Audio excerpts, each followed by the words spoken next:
வணக்கம். இன்றைய முக்கிய செய்திகள். இன்றைக்கி பார்த்தீங்கன்னா, நம்ம எதிர்க்கட்சி தலைவர் எடப்பாடி பழனிசாமி என்ன சொல்லியிருக்காங்கன்னா, கம்யூனிஸ்ட் கட்சி திமுகவின் அடிமைகள் என்று மிகவும் காண்டமான ஒரு கேள்வி முன் வச்சுருக்காரு. ஒரு எதிர்ப்பு முன் வச்சுருக்காரு.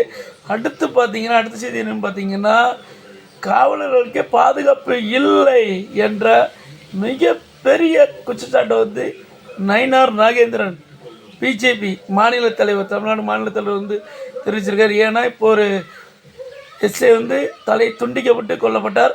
அந்த கண்டனத்தை அவங்க தெரிவிச்சிருக்காங்க.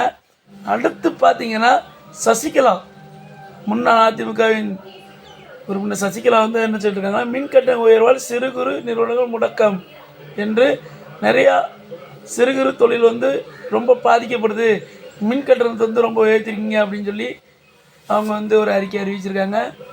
அடுத்து பார்த்தீங்கன்னா, 2026 வாரிசு அரசியலுக்கு மூச்சுப்புள்ளி வைப்போம் அப்படின்ட்டு இபிஎஸ் ஒரு அறிவிப்பு விட்டுருக்காப்புல. ஸோ எந்தளவுக்கு உண்மையாக போகுதுன்னு தெரியலை. அடுத்து பார்த்தீங்கன்னா, அந்தரங்க வீடியோக்கள் பரவல், நிறைய அந்தரங்கள் தேவையில்லாத வீடியோக்கள் இணையதளத்தை பரவப்படுறதால நிறையா அசம்பாவிதங்கள் நடக்குது. நீதிபதி கவலை அளிச்சிருக்காரு. அடுத்து பார்த்தீங்கன்னா, முடங்கியது அஞ்சல் சேவை, சர்வர் கோளாறு காரணமாக இன்றைக்கி அஞ்சல் சேவை தமிழ்நாட்டில் முடங்கிருச்சு. அடுத்து பார்த்தீங்கன்னா, ஆக்கிரமிப்புகள் மேலும் அனுமதிக்கக்கூடாது. வெங்கடேஷ் எம்பி எப்போவுமே பரபரப்பாக இருக்கக்கூடிய நம்ம திமுக எம்பி வெங்கடேஷ் எம்பி ஒரு குச்சாட்டு அறிவிச்சிருக்காங்க. அடுத்து பார்த்தீங்கன்னா, சிபி சண்முகம் உச்சநீதிமன்றம் எச்சரிக்கை விட்டுருக்காங்க. எதுக்குன்னா, முதல்வர் ஸ்டாலின் கொண்டு வந்த சட்டம் கொண்டு வரக்கூடாது அப்படின்னு சொல்லி அவங்க இது பண்ணியிருந்தாங்க. ஸோ அதை தடுக்கைக்காண்டி நிறைய ஒரு கேஸ் போட்டிருந்தாங்க. அதை நீங்கள் தவறான முறையில் கேஸ் போடுறீங்க அப்படின்னு சொல்லி அதை தள்ளுபடி பண்ணியிருக்காங்க. ஸோ அவருக்கு 10 லட்ச ரூபா அபதாரமும் வீச்சிருக்காங்க.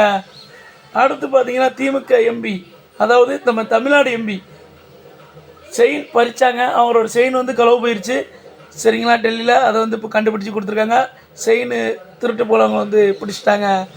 அடுத்து பார்த்தீங்கன்னா, வெள்ளை மாளிகை கோமாளிக்கு இந்தியா கொடுத்த குட்டு வேறு ஒன்றும் இல்லைங்க.